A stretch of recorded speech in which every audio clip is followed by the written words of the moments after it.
Bête est un silencieux. Je l'ai vu venir de loin, le pas timide. Il a pris soin d'éviter mon regard jusqu'au dernier moment, où en guise d'unique salut, il s'est allongé à mes côtés sans prononcer mot. Drôle de manière quand on décide d'aborder une inconnue.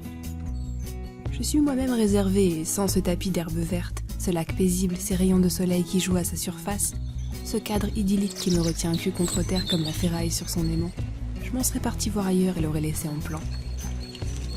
C'est déjà une chance que je connaisse son nom. Il est inscrit sur sa gourmette. Je le suppose du moins être le sien. Même mes tentatives pour en avoir le cœur net échouent. Tu t'appelles Bête, c'est ça? Tu viens d'où? Il m'ignore. Moi, je viens de passer 1 an à Manhattan. On est bien ici, pas vrai? Même résultat. Je devrais m'offusquer ou au moins rougir de honte devant tant d'indifférence. Mais il n'en est rien. Nous sommes en effet trop confortablement installés pour que quoi que ce soit ternisse la journée. L'herbe grasse descend doucement vers le fond de la vallée où s'est formé le lac.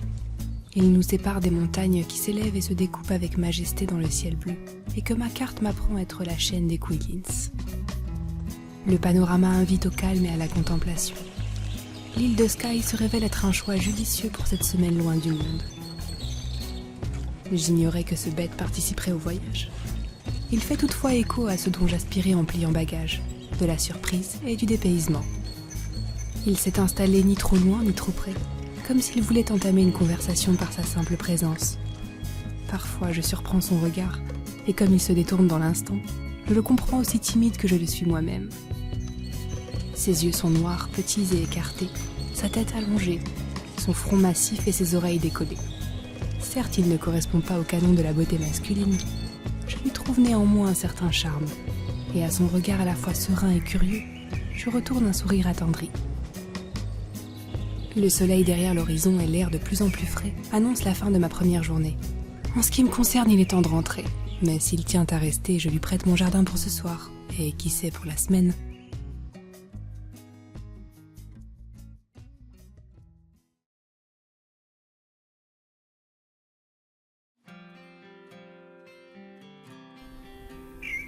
Je le retrouve chaque jour. Nos moments partagés deviennent une habitude où nous respectons cette règle tacite du silence qui s'est instaurée entre nous. Lorsque l'un arrive pour s'installer à une distance toujours raisonnable de l'autre, un seul regard bienveillant s'échange avant que nous nous perdions dans nos rêveries respectives. Aujourd'hui, l'air est froid et le temps menace de se lever. Tout pousse à rester au fond du lit, mais c'est la dernière journée qu'il m'est donné de passer en sa compagnie, face aux Quillins. J'ai par ailleurs acheté une bouteille du single malt qui fait la réputation de cette île et dont je me réjouis déjà de lui proposer un verre. Peut-être l'alcool le sortira-t-il même de son silence? Je le rejoins donc, entêté, armé cette fois d'un par-dessus, d'une bouteille et de 2 verres à whisky. Il m'envoie notre regard habituel. Je m'installe. La bouteille posée à terre a quant à elle droit à un coup d'œil intrigué.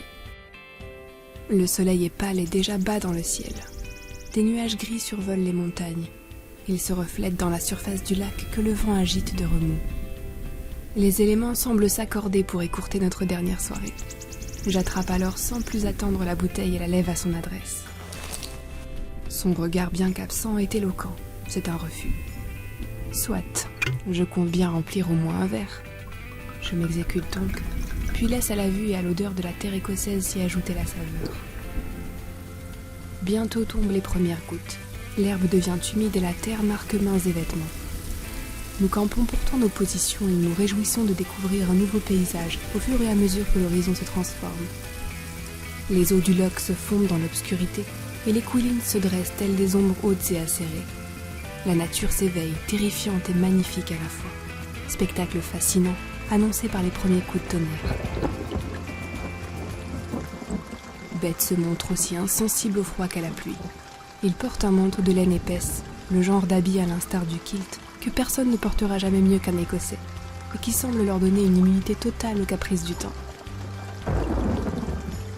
Ce sont bientôt des nuages noirs et imposants qui, rythmés par l'orage, avancent en régiment depuis l'autre versant des montagnes. Ils descendent sur elles pour en avaler les sommets et former au-dessus de nous un plafond si bas que nous rentrons la tête dans les épaules. L'eau ruisselle en cascade sur l'herbe jusqu'au lac démonté par les bourrasques. Tombent ensuite des cordes qui pilonnent la terre et l'eau dans un vacarme d'une intensité aussi belle que rare. Elles bombardent même de leurs plus grosses gouttes le whisky qui jaillit du verre toujours dans ma main. Effrayé par le spectacle, le soleil lui-même se coule sous un ciel d'encre que seuls les torrents d'eau, au terme d'un acharnement qui manque de nous liquéfier nous-mêmes, parviennent à diluer.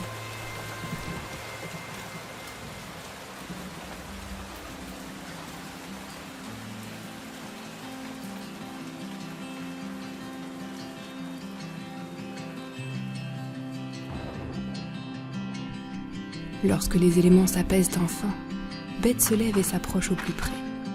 Il pose sa tête sur mes genoux. Conscient que cette accalmie annonce la fin de nos jours ensemble, il m'offre pour la première fois le son de sa voix.